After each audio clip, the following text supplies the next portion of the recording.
Continuing now on Newsmax Prime, take a look at this from Rasmussen Reports. When voters were asked, what's the biggest problem in politics? 47% said media bias, 45% said large campaign donations.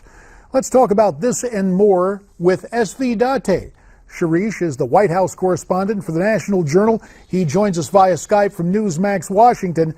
So, Shirish, it's great to have you again tonight on Newsmax Prime. The topic of media bias, has it ever been thus, or do you sense that the concern, as the poll says, is in fact growing?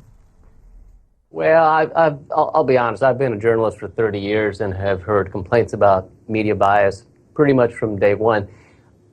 If I were a consumer and only a consumer of news, I'd be more worried about reporters who can't do math than reporters who are biased, because that's where the real problem comes when reporters are supposed to be the watchdogs of government can't figure out a budget or can't figure out how to do a percentage and are therefore relying on the folks to tell them what it means rather than just figuring it out for themselves.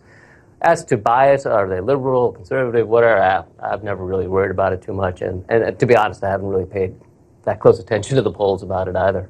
All right, fair enough. I'll tell you, from my perspective, having been in both worlds, I've seen some of it, but that's another topic we'll take up later on. So much to talk to you about, SV. For example, the Supreme Court vacancy. It may serve as a key issue in some key Senate races. Do you think it could impact the current GOP majority in the Senate? Well, it could, but I think there's the much larger issue of a presidential election going on, and a lot of the seats that are in play are Republican-held seats right now. A lot of them are in purple states. Some of them were won. Most of them were won back in 2010 in that Republican wave. So this may play into that larger theme. By itself, I don't think it makes a big difference.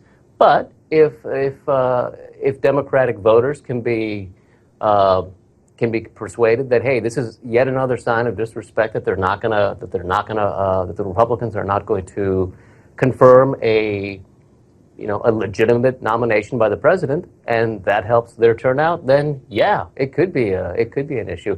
I don't know how much actual voters care that much about the Supreme Court. My suspicion is not much, that they don't even know the names of the people on the court. So it'll have to be an issue that's generated rather than one that's already out there on its own. You mentioned the word disrespect. Perhaps this could be filed under that same category, because President Obama will be absent from the funeral for Justice Scalia this coming Saturday, but he's made time on his schedule to visit Cuba next month. Are these optics going to be helpful to the White House and the Democrats? Right. I don't know about what the Cuba trip has anything to do with this or not, but not going to the funeral, that's I don't know, that's a puzzler. It seems like an easy thing to do, to go and have it not be an issue at all. Can't speak to that. I mean, if I were the White House scheduler, I'd try to persuade the president to go. I'm not sure what that was about. Well, speaking of the powers of persuasion, an important case in the news, Apple versus the FBI over getting access to one of the iPhones used by the San Bernardino terrorist. Apple is reluctant, saying it would set a dangerous precedent. Do you believe that Apple's argument will carry the day, that people perceive this as a power grab from government or a legitimate national security issue? About 45 seconds, Shirish. Yeah, that's going to be a tough one. I mean, there are, I think, strong arguments on both sides. Perhaps right now, given what happened in California, what happened in Paris, maybe the stronger argument is on the side of the government, saying, look, this is a national security concern, and everyone needs to give up something. In this case, it's the chance of a little bit of privacy.